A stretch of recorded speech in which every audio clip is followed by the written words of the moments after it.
Assalamualaikum warahmatullahi wabarakatuh, Bang Ilham. Waalaikumsalam Mas Agus. Sehat, Bang Ilham? Selamat pagi.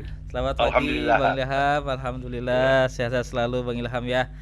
Baik, Bang Ilham, Iya, ini Mas. kita ingin bertanya tentang salah satu dari guyonan Prabowo kemarin, ketika beliau konferensi pers setelah ditetapkan sebagai presiden dan wakil presiden terpilih 2024-2029 didampingi oleh Gibran yang dilaksanakan Iya. di KPU.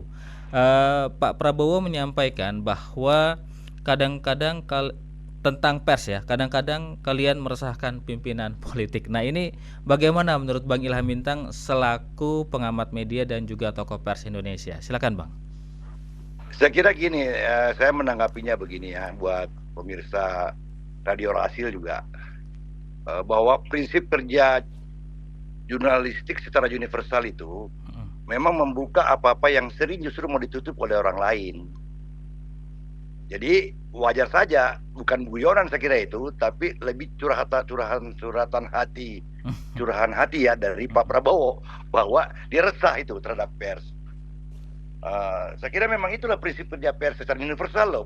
Lebih spesifik lagi di Indonesia yang kita baru saja melewati fase yang sangat menggelisahkan, meresahkan juga masyarakat karena bagaimana penyimpangan terjadi di depan mata, lalu kemudian bukan hanya pers yang berteriak, tapi juga tokoh guru bangsa dan sebagainya dari kampus-kampus, semua keluar dari pertapaannya itu untuk mencegah itu.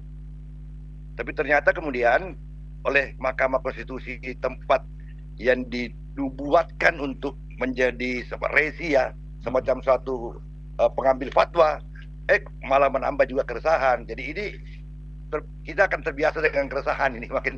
Jadi saya mau sampaikan Pak Prabowo, siap-siap beli obat anti resah ini. Pasti kita meresahkan itu, pasti.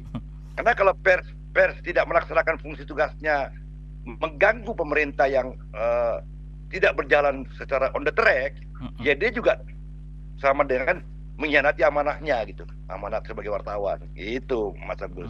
Dan kita mengetahui bahwa pers itu kan pilar keempat di Republik ini, Pak Bang Ilham ya, dalam trias politika. Iya, iya maunya seperti itu. Tapi pers juga kita ingatkan, sebab itu hanya istilah, secara legalistik formal itu pilar keempatnya nggak ada, ya kan? Nggak ada itu. Itu kan dipersepsikan ya. Kalau bekerja dengan baik. Nah, pers itu apa sih kuncinya? Ya, sesuai dengan amanah Undang-Undang Pers, yaitu disiplin verifikasi. Kalau dalam bahasa agama itu kita ini, Bung Agus, itu tabayun namanya sebenarnya. Halo? Iya. Jadi tidak hantam kromo, tetapi juga harus berbasis fakta gitu. Jadi dan kemudian dia selalu mengedepankan disiplin verifikasi itu. Dengan begitu maka terjadilah keseimbangan dan fungsi peran sebagai pilar keempat itu akan terasa oleh rakyat. Gitu Mas. Sama-sama berimbang lah, tidak mentang-mentang karena pers lalu kemudian tidak mengikuti prinsip kerja atau kaidah-kaidah jurnalisme secara benar gitu. Ada juga kuncinya disiplin verifikasi itu. Baik, tapi bagaimana Bang Ilham melihat kondisi pers saat ini di Indonesia? Apakah insan pers yang ada saat ini di Indonesia itu sudah berjalan sesuai dengan on the track sebagai pengawas dari jalannya pemerintahan, ataukah memang pengawasan ini masih kurang di insan pers sendiri, Bang? Gini, kita juga menghadapi problem, Mas Agus. Problem kita itu berapa tahun terakhir ini kan mengalami disrupsi media gitu. Ya, lembaga-lembaga pers, media-media mainstream itu kan mengalami suatu bencana yang berkepanjangan itu, bencana kekeringan iklan, ya kan? Iya. Sehingga mengganggu juga kinerja mereka gitu. Nah, dia diharapkan juga kepada pilihan di jalan terus mengedepankan prinsip-prinsip kebenaran. Itu sama dengan dia menghadapi musuh dengan di depan, ya kan, mundur ala laut gitu. Jadi menghadapi dilematis juga gitu. Nah, Tetapi sekarang ini saya kalau ditanya teman-teman bagaimana pers kita juga sedang menghadapi proses nampi gitu. Tahu ditampek beras itu. Beras Mm-mm. kalau ditampi gitu. Iya. Jadi proses bergoyang nanti pers yang abal-abal, pers yang tidak benar, pers yang hanya mengaco yang meresahkan dalam pengertian sebenarnya oleh Pak Prabowo itu akan lenyap sendiri gitu. Akan terbang gitu. Nah, proses ini sedang juga berjalan Mas Agus. Mm-mm.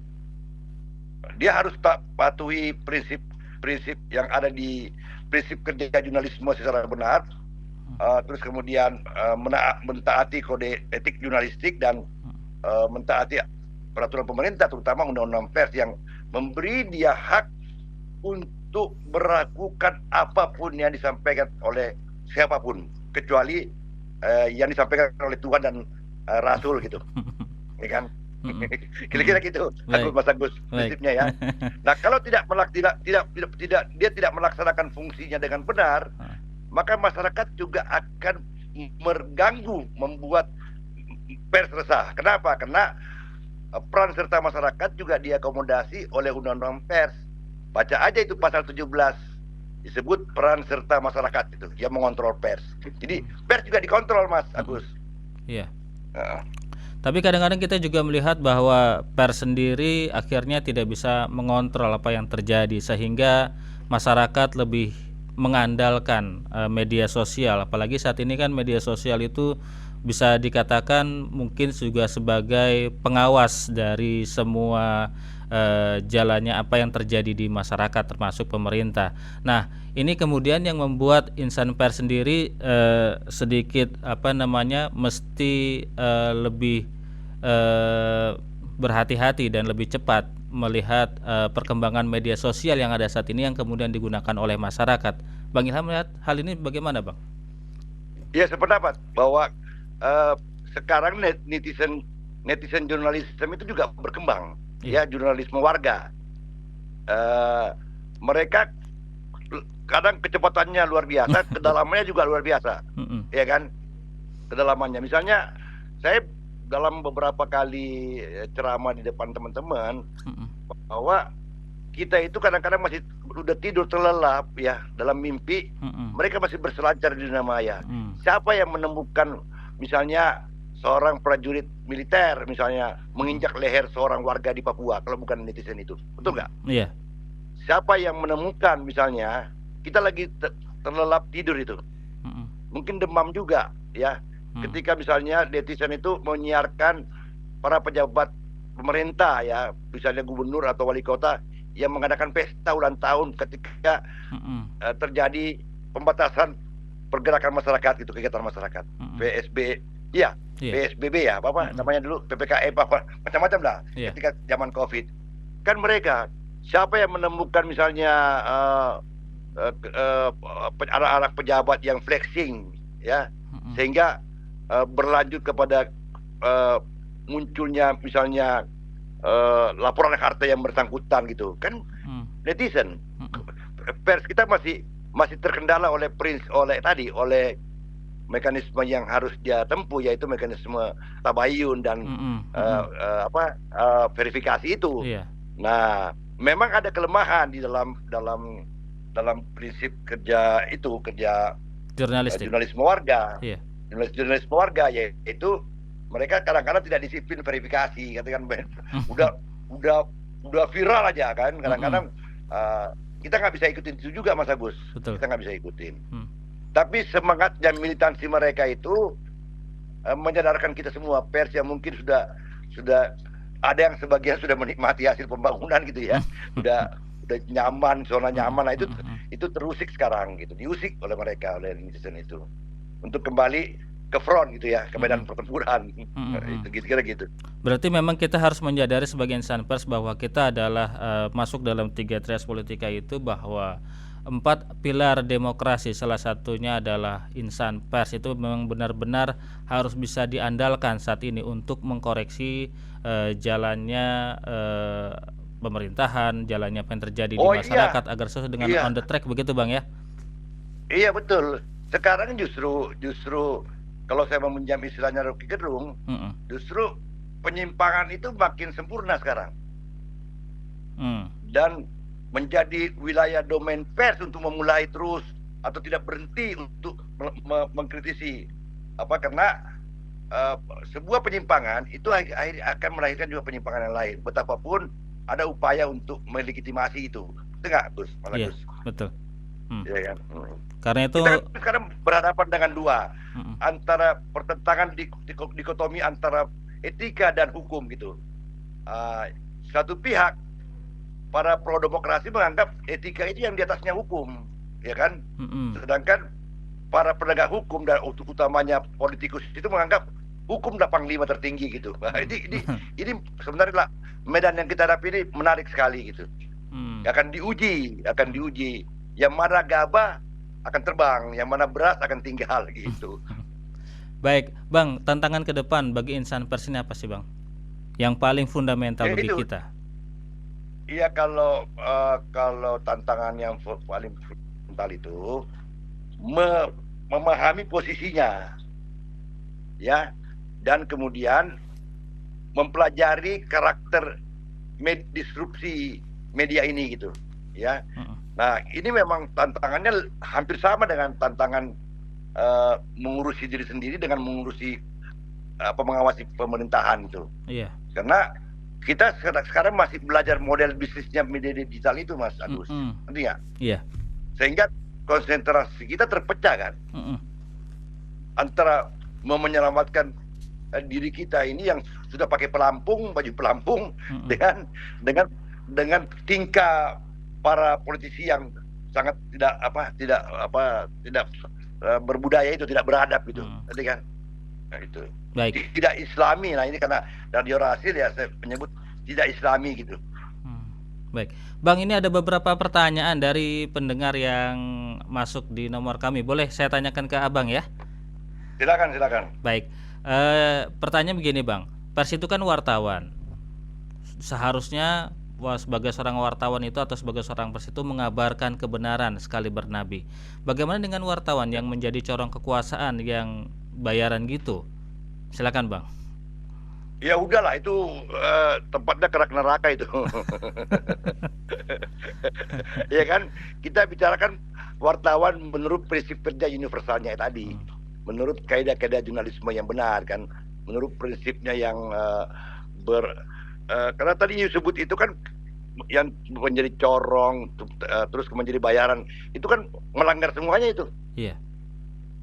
Semua aturan dalam dunia pers itu dilanggar semua, baik peraturan dalam pengertian undang-undang, ya, negara maupun etika tadi, ya kan, yang tidak boleh itu misalnya dia harus berimbang gitu, dia harus tidak boleh menerima suap, ya kan, dalam kode etik jurnalistik. Jadi itu jelas bukan watak pers, itu bukan kita, itu bukan pers, itu bukan wartawan seperti itu, tapi orang yang mengaku-ngaku wartawan dan mungkin bisa membeli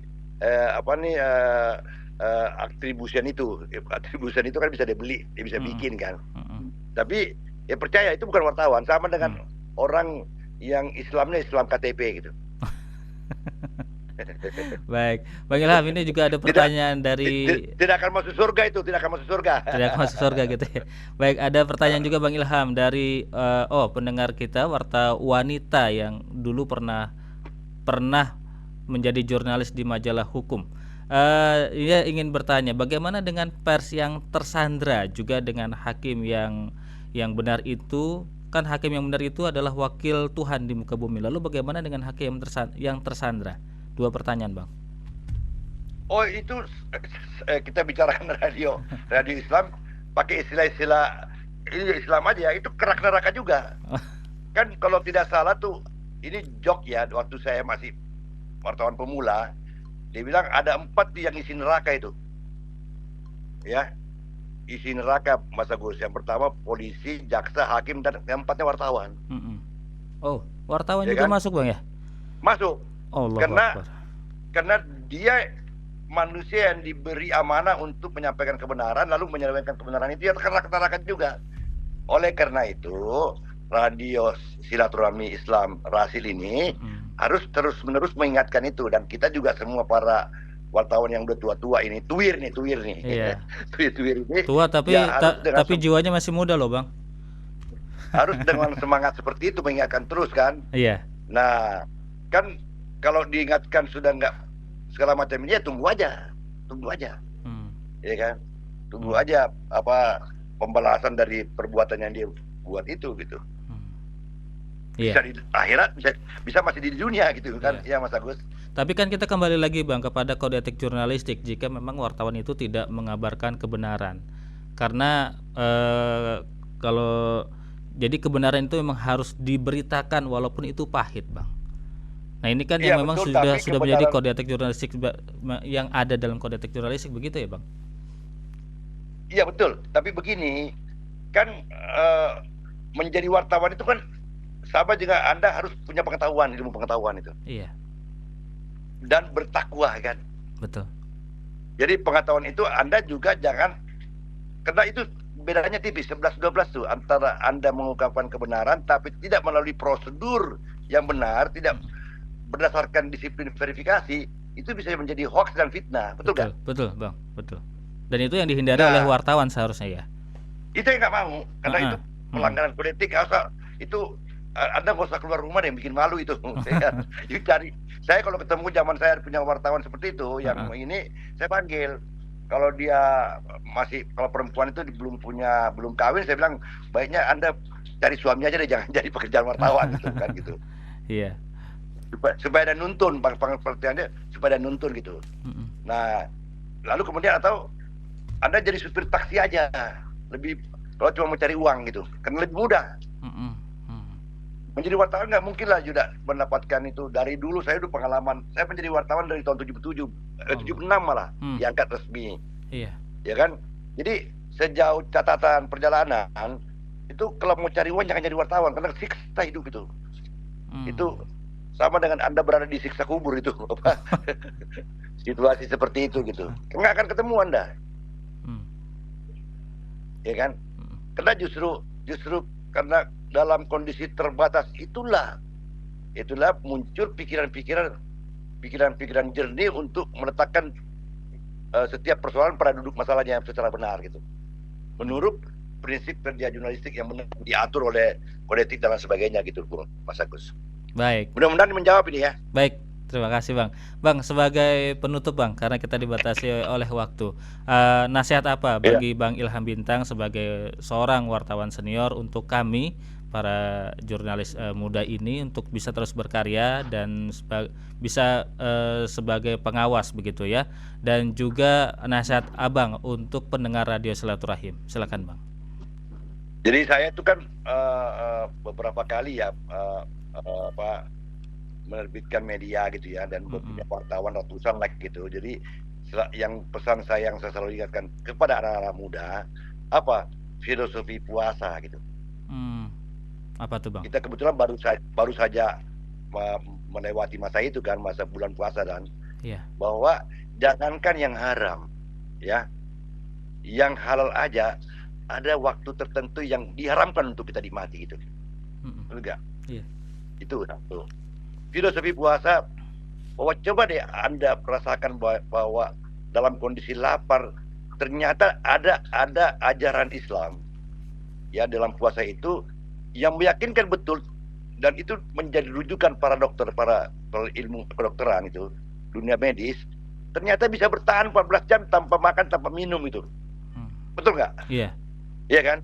Artinya Anda jangan buru-buru lah baru mau jadi pengusaha terus langsung mau jadi kaya raya kayak Lim Si Leong gitu. Anda baru jadi wartawan, jangan buru-buru lah langsung kayak Muhtar Lubis gitu. Belajar aja gitu, ngerti nggak? Jadi kira itu pesannya buat anak-anak muda gitu. Ya, ojo ke susu. Jadi Anda belajar lagi, dan terutama ya berpegang pada prinsip kebenaran itu. Ini ya. Yeah. Jadi tadi bilang ada wartawan amplop terima apa, Anda kan mau mengatakan seperti itu kan, menjadi corong pemerintah, dibayar segala macam ini. Nah, berpeganglah pada prinsip puasa. Anda nggak mati kalau nggak makan, nggak minum kok itu. Apa salahnya Anda menahan diri gitu, ya kan? Yeah. Dan nanti benar-benar pas asar maghrib baru you buka. nikmat banget itu ketika Masya Allah. kira-kira ya kira-kira begitu. Jadi karena saya harus menyesuaikan dengan pendengar Anda yang biasa mendengar katakanlah idiom-idiom Islami gitu ya, Mas Siap, Agus. siap Bang Ilham Mudah-mudahan Bintang. nggak bosan. Siap. Mudah-mudahan nggak bosan. Amin, amin. Baik, terima kasih Amin. Bang Ilham Bintang. Jazakallah. Ya, Mudah-mudahan Bang Ilham Bintang selalu sehat walafiat ya Bang ya. amin amin. Amin. Ya Baik. doa sama untuk Anda supaya Anda terus menerangi dunia ini gitu kan. Amin. Jadi kita memang harus mengakhiri mengeluhkan kegelapan. Kita harus mulai menyalakan lilin gitu, ya kan? Amin. Untuk Amin. menerangi keadaan. Baik, terima kasih banyak Bang Ilham Bintang. Assalamualaikum warahmatullahi wabarakatuh. Waalaikumsalam warahmatullahi wabarakatuh.